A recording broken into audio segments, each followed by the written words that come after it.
नमस्कार। आज की इस कक्षा में हम बात करेंगे हिंदी कविता में दलित विमर्श पर। आप सब दलित साहित्य से परिचित हैं, दलित विमर्श से परिचित हैं और पिछले लगभग 30 वर्षों में जो दलित साहित्य का सृजन हुआ है हिंदी में, उससे भी परिचित हैं। बहुत अधिक न परिचित हों तो इतना परिचित तो अवश्य ही होंगे कि आप कुछ नामों से परिचित होंगे, कुछ कविताओं से परिचित होंगे, कुछ कहानियों से परिचित होंगे। जो आप एमए कर रहे हैं, इसमें भी दलित साहित्य से संबंधित कुछ पाठ सुनिश्चित हैं। आप उनको पढ़ रहे होंगे या पढ़ेंगे आगामी कक्षाओं में। आज हम यह बात करेंगे कि ये जो दलित विमर्श है वो हिंदी कविता में किस प्रकार आया है, किस प्रकार हम उसको समझते हैं या किस प्रकार हम उसको समझेंगे। तो हमारा माध्यम मुख्य रूप से कविताएं होंगी।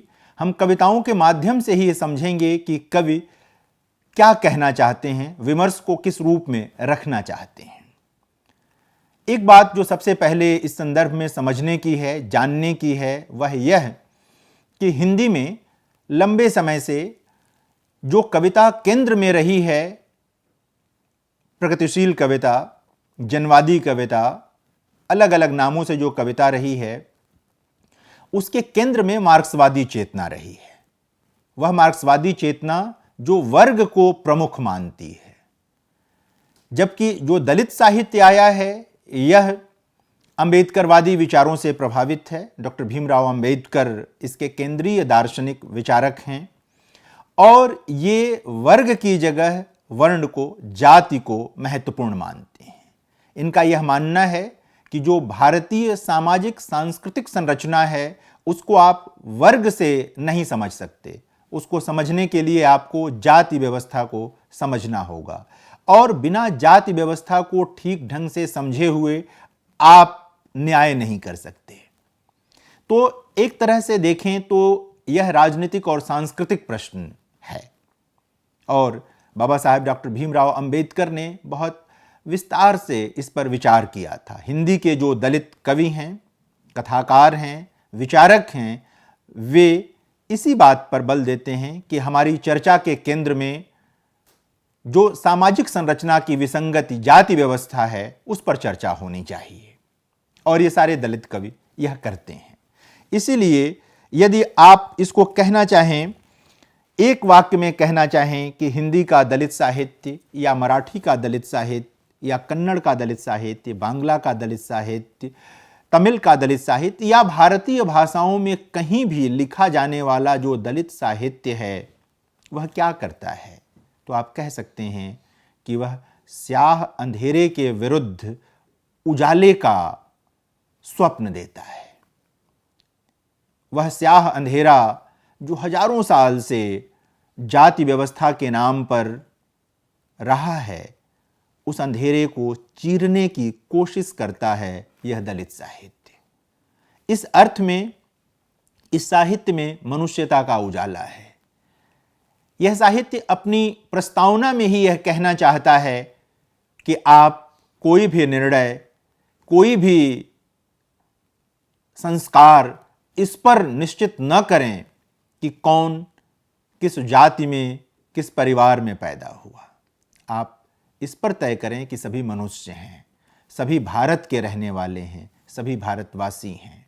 कभी प्रेमचंद ने कहा था कि हम ऐसी राष्ट्रीयता का स्वप्न देख रहे हैं कि जिसमें किसी की कोई जाति नहीं होगी, न कोई ब्राह्मण होगा, न कोई हरिजन होगा, सभी ब्राह्मण होंगे या सभी हरिजन होंगे, कुल मिलाकर यह कि सभी भारतवासी होंगे। यानी कि एक तरह से देखें कि यदि जाति व्यवस्था समाप्त होती है, चली जाती है, जो कि डॉक्टर भीमराव अंबेडकर के विचारों के केंद्र में है, तो हम एक ऐसा भारतीय समाज बनाएंगे जिसमें सभी नख से शिख तक भारतीय होंगे। अब भी हम भारतीय हैं, लेकिन अभी हमारी भारतीयता, जो दलित साहित्य कहता है, जो दलित विचार कहता है कि उसमें कई पेच हैं। यानी हम भारतीय भी हैं तो हम फला जाति के भी हैं, हम फला परिवार के हैं, हम फला इलाके के हैं, इत्यादि इत्यादि। एक पेच में दूसरा पेच, तीसरा पेच, चौथा पेच। इसको समझने के लिए मैं कह रहा हूं आपसे, इसका कोई राजनीतिक और दूसरा आग्रह नहीं है। तो कई पेच रहते हैं इसमें। यदि प्रेमचंद का प्रस्ताव है, बाबा साहेब का जो प्रस्ताव है, महात्मा गांधी भी ऐसा ही समाज देखना चाहते थे, विवेकानंद भी ऐसा ही समाज देखना चाहते थे, जहां पर सबको सिर्फ और सिर्फ अपने भारतीय होने का गर्व हो, उनकी एकमात्र पहचान हो कि वो भारतीय हैं। तो दलित साहित्य के माध्यम से हम आज यह बात भी कर सकते हैं, दलित कविता में जो विमर्श है या हिंदी कविता में जो दलित विमर्श है, उसके माध्यम से भी हम ये बात कह सकते हैं कि यह भारतीयता को नए ढंग से समझने का भी एक तरह से प्रस्ताव हमारे सामने रखने वाली कविताएं हैं कि हम कैसे समझें, हम अपना मूल्यांकन कैसे करें, किस रूप में करें। तो इस रूप में इसे हमें देखने की जरूरत है और वर्ग, वर्ण और जाति का जो हमने प्रस्ताव किया उसे भी समझने की जरूरत है। यह भी समझने की जरूरत है कि भारत में जो जाति व्यवस्था है वह सिर्फ सामाजिक संरचना का मामला नहीं है, बहुत सारे लोगों के लिए यह एक मनोगत भाव है और यह बहुत खतरनाक है। कोई चीज जब आपके मन का हिस्सा हो जाती है तो उससे मुक्त होना बहुत मुश्किल हो जाता है। किसी के भी मन में वो कहां पैदा हुआ, इससे न तो हीनता आनी चाहिए और न ही कोई बड़प्पन का बोध आना चाहिए। सबके पास मनुष्य की देह है, मनुष्य का शरीर मिला है। हम बार बार कहते हैं कि जाति और जेंडर यह किसी के मूल्यांकन का आधार नहीं हो सकते। आपको मनुष्य के रूप में मूल्यांकन करना होगा और योग्यता के आधार पर मूल्यांकन करना होगा। यह प्रस्ताव बराबर अपने जेहन में हम सबको रखना चाहिए। और हम तो साहित्य के विद्यार्थी हैं, हमारा दायित्व तो सबसे पहले यह है कि हम देखें कि कहां विसंगति है और जहां कहीं भी विसंगति है हम उस पर चोट करें, हम उस पर प्रहार करें, सीखें भी और सिखाएं भी। तो यह याद रखने की जरूरत है। हिंदी में जो पहली उल्लेखनीय कविता, बल्कि वो भोजपुरी में लिखी गई कविता है, हीरा डोम की कविता है, 1914 में प्रकाशित हुई थी, अछूत की शिकायत। अगर आप उस कविता को एक बार पढ़ें, उस कविता को देखें ध्यान से, तो आपको पता चलेगा कि यह कविता उस अर्थ में तो विमर्श नहीं खड़ा करती है जिस अर्थ में बाद की कविताएं विमर्श खड़ा करती हैं या विमर्श से प्रेरणा ग्रहण करती हैं, रसायन ग्रहण करती हैं, प्राण तत्व ग्रहण करती हैं। उस अर्थ में यह नहीं है। लेकिन यह कविता इस बात का प्रमाण तो है कि जो सामाजिक सांस्कृतिक संरचना है उसमें बहुत कुछ ऐसा है जिसे बदल जाना चाहिए। यानी कि जो पिछली शताब्दी बीत गई उसके बिल्कुल आरंभिक वर्षों में, दूसरे दशक में, एक कवि जो दलित समुदाय से आता है, हीरा डोम, वो जो लिखता है उस पर विचार करने की जरूरत है।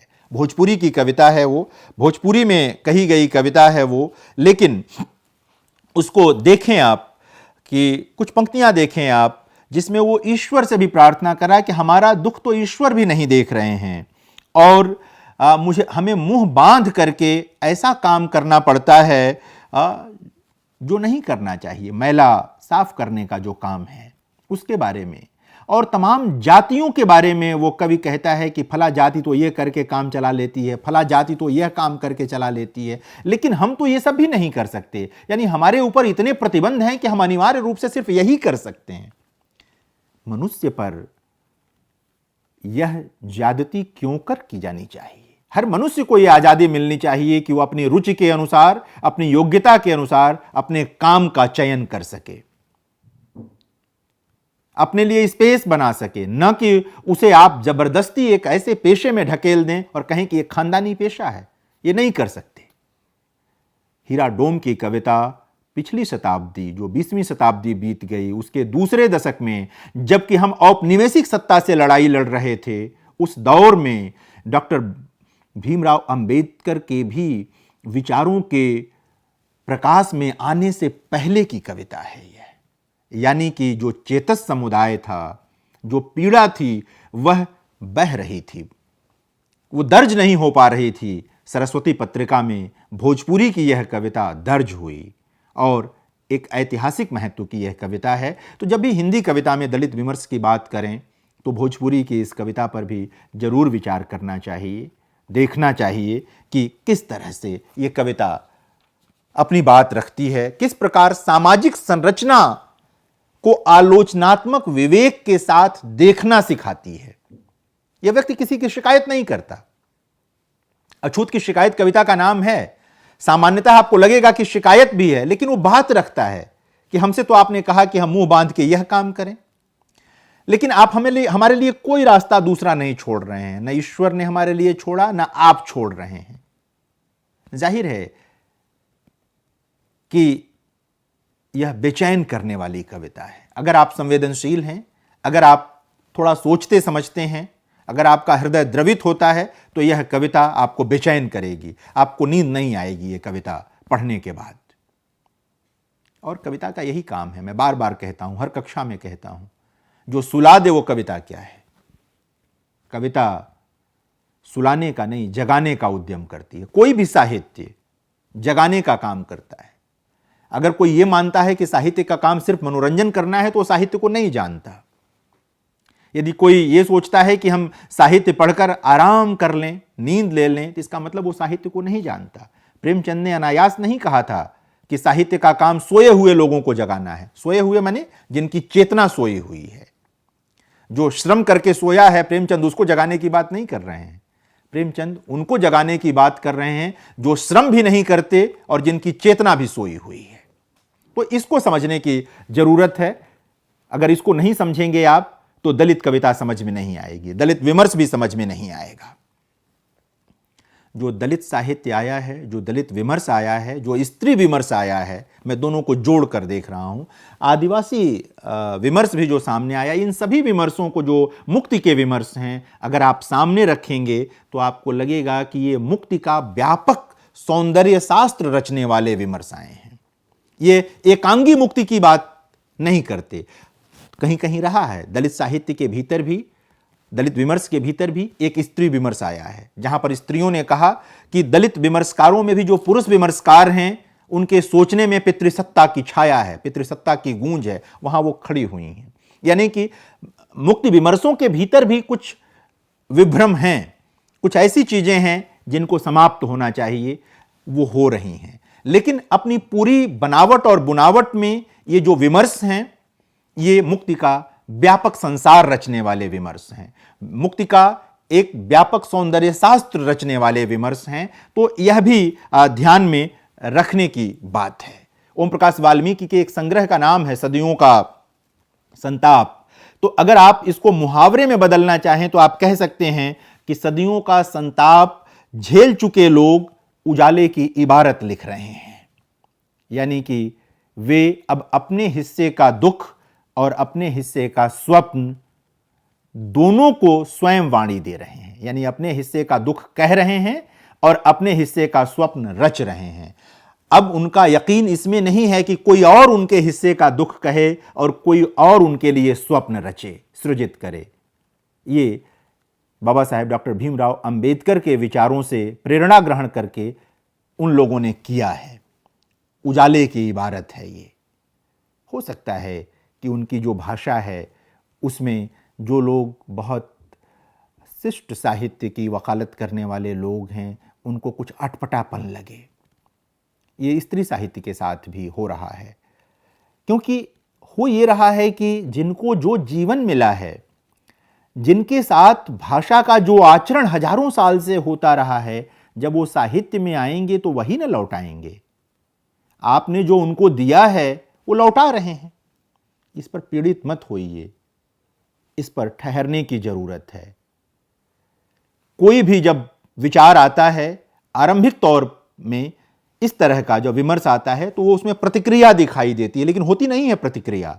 वो थह जाती है कुछ ही दिन में, फिर गहराई आ जाती है। आप 90 के आसपास के हिंदी में लिखे गए दलित साहित्य को देखें, 2000 के बाद को देखें, 2010 के बाद को देखें, आपको दिखाई देगा कि निरंतर उसमें संश्लिष्टता आई है। अब वह सिर्फ जाति विशेष के या जाति, तमाम जातियों जिनको आप सवर्ण जातियां कहते हैं, समझते हैं, उनके विरोध में लिखा गया साहित्य नहीं रह गया है। अब वह जाति मुक्त समाज के पक्ष में लिखा गया साहित्य हो रहा है।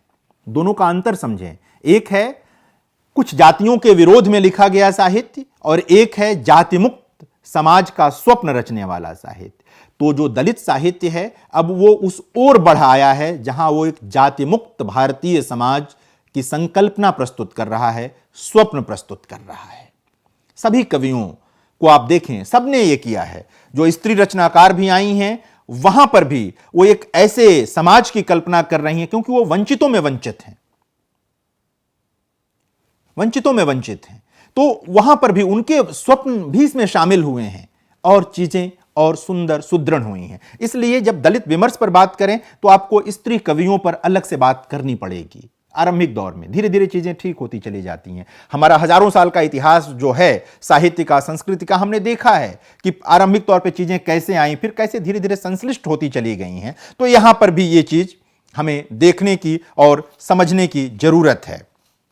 आप देखें, बहुत पहले ओम प्रकाश वाल्मीकि की एक कविता आई थी जिसका एक अंश है कि बस बहुत हो चुका चुप रहना, निरर्थक पड़े पत्थर अब काम आएंगे संतप्त जनों के।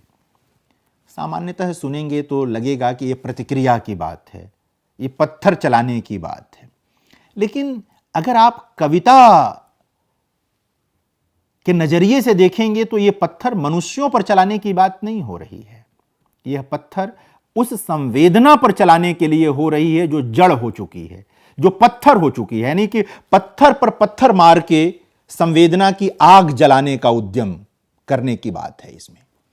वह संवेदना जो सुप्त हो गई, पत्थर हो गई, जो मनुष्य को मनुष्य नहीं समझ पा रही है, जो स्त्री के साथ भेद करती है, जो स्त्री पुरुष में भेद करती है, जो मनुष्य मनुष्य में भेद करती है, उन दो पत्थरों को आपस में टकराने का मामला आ गया ताकि एक नई आग पैदा हो, मनुष्यता की आग।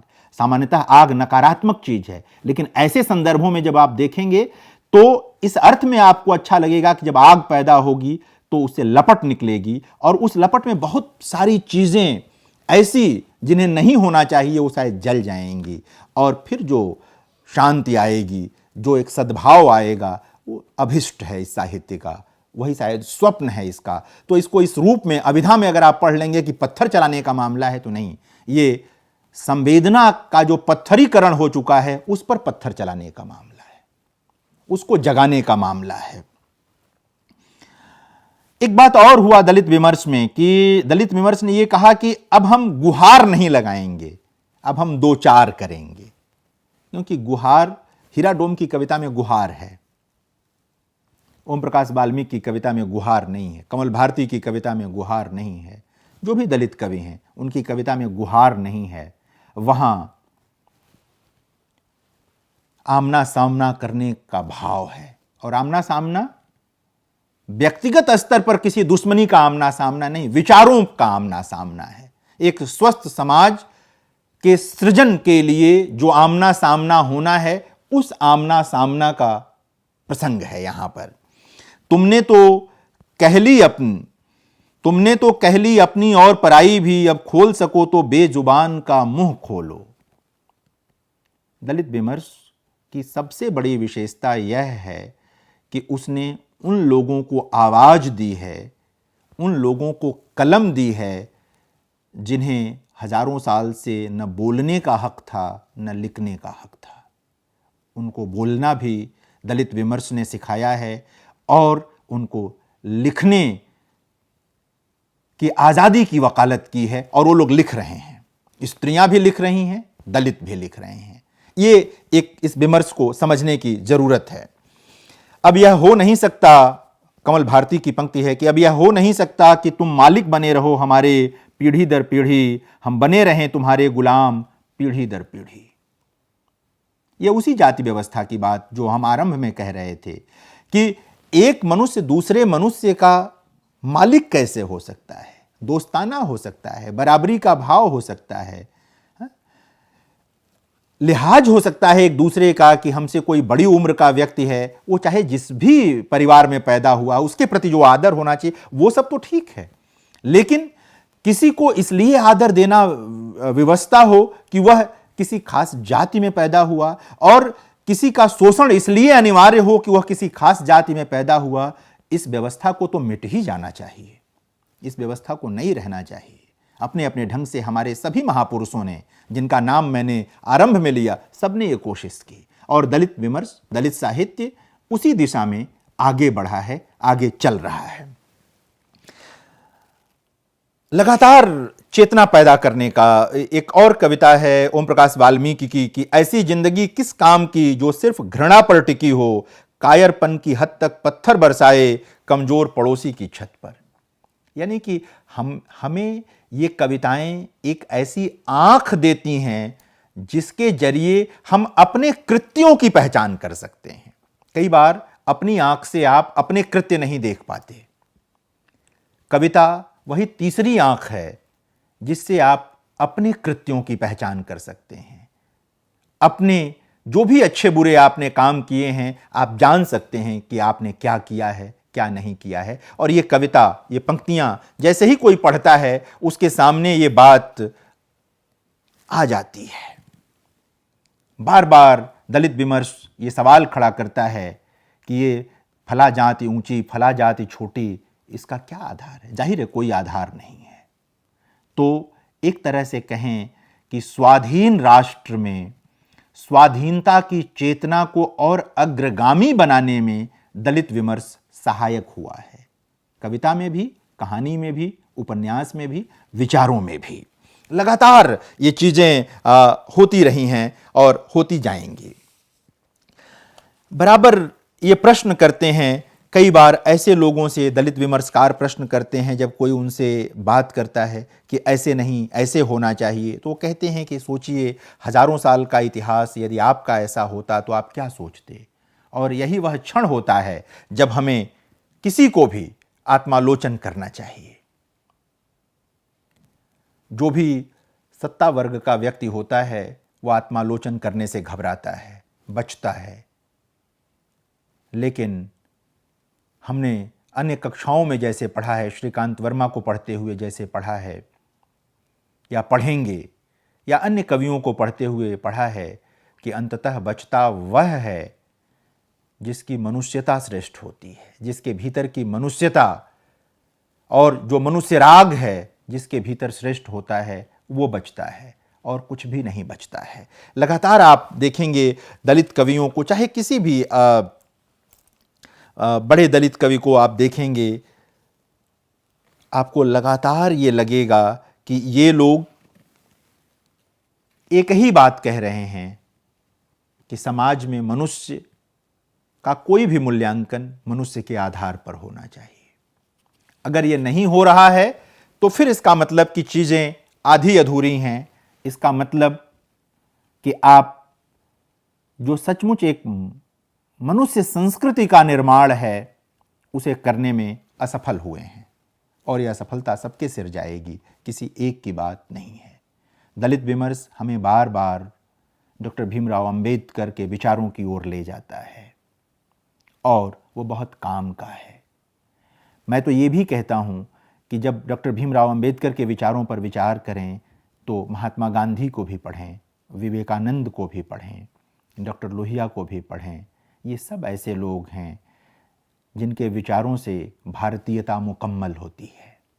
अगर ये सब आएगा तो शायद इकहरेपन से हम बचेंगे, कोई इकहरापन नहीं रहेगा हमारे विचारों में, और शायद हम चीज़ों को अधिक न्यायसंगत ढंग से देख पाएंगे, विवेक संगत ढंग से देख पाएंगे। मलखान सिंह की कविता देखनी हो, सीबी भारती की कविता देखनी हो, ओम प्रकाश वाल्मीकि का जिक्र मैंने किया, उनकी कई कविताओं का जिक्र किया। मलखान सिंह अपनी एक कविता में कहते हैं कि मेरी खुद की थूथड़ पर अनगिनत चोटों के निशान हैं जिन्हें अपने बेटे के चेहरे पर नहीं देखना चाहता। और ये तभी संभव होगा जब कोई कवि क्यों कहना चाहता है ये, और ये कब संभव होगा? जब समाज में बराबरी की व्यवस्था लागू होगी, जब हम सब बराबरी के स्तर पर होंगे। अगर बराबरी नहीं होगी, शासक और शासित का भाव रहेगा, श्रेष्ठता का भाव रहेगा, तो कोई ना कोई शोषित होता रहेगा, कोई ना कोई दबता रहेगा। तो सृजन एक ऐसे समाज का जहां पर जाति, जेंडर और धन श्रेष्ठता के प्रतिमान नहीं होने चाहिए। ये सारी कविताएं, कोई भी जूठन खाने का यह कैसा तिलिस्म, पुरुष से मर्यादा पुरुषोत्तम हो गए राम, सबरी का जूठन खाकर और हम पले जूठन पर ही आ जन्म, मगर हम अछूत हो गए। बहुत बेचैन करने वाली कविता है। मर्यादा पुरुषोत्तम राम का संदर्भ लेती है यह कविता। सबरी का जूठा बेर खाया उन्होंने। हम सब मानते हैं कि ईश्वर के रूप में और महानता के रूप में गिनाते हैं, लेकिन यदि जूठन खाने से कोई भी बड़ा हो सकता है तो वे तमाम जातियां जिनका हजारों साल का इतिहास ही जूठन पर आधारित रह गया, फिर उनको हमने अछूत क्यों माना? ये बेचैन करने वाली कविता है। हमें तो मर्यादा पुरुषोत्तम राम से प्रेरणा लेनी चाहिए थी कि यदि वे सबरी का जूठा बेर खा सकते थे जो वंचित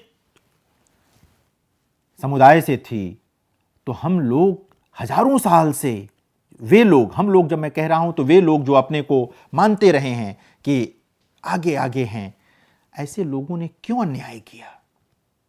क्यों ये चीजें होती रहीं कि आप कुछ लोगों को जूठन खाने पर बाध्य करते रहे और फिर उन्हें अछूत भी बनाते रहे? एक पूरा दलित विमर्श जूठन की संस्कृति का प्रतिकार करने का विमर्श है। किसी भी प्रकार का जूठन, उसका प्रतिकार आपको दलित विमर्श में दिखाई देगा। जूठन की संस्कृति का प्रतिकार इसमें दिखाई देगा। एक बड़ी बात है ये। जूठन ओम प्रकाश वाल्मीकि की आत्मकथा का शीर्षक भी है, लेकिन आप वहीं से चाहें तो आप एक सिद्धांत की तरह इसको कह सकते हैं कि यह जूठन की संस्कृति का प्रतिकार है दलित विमर्श में। ये जरूर याद रखने की जरूरत है, नोट करने की जरूरत है, क्योंकि अगर यह नहीं नोट करेंगे तो बात नहीं बनेगी।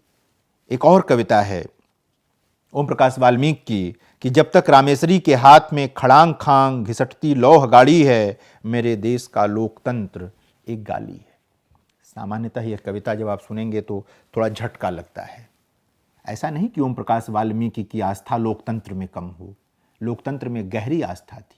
वे जानते थे कि बाबा साहब भीमराव अंबेडकर के विचारों को जो महत्व मिला इस देश में, वह लोकतंत्र के नाते मिला, संविधान के नाते मिला।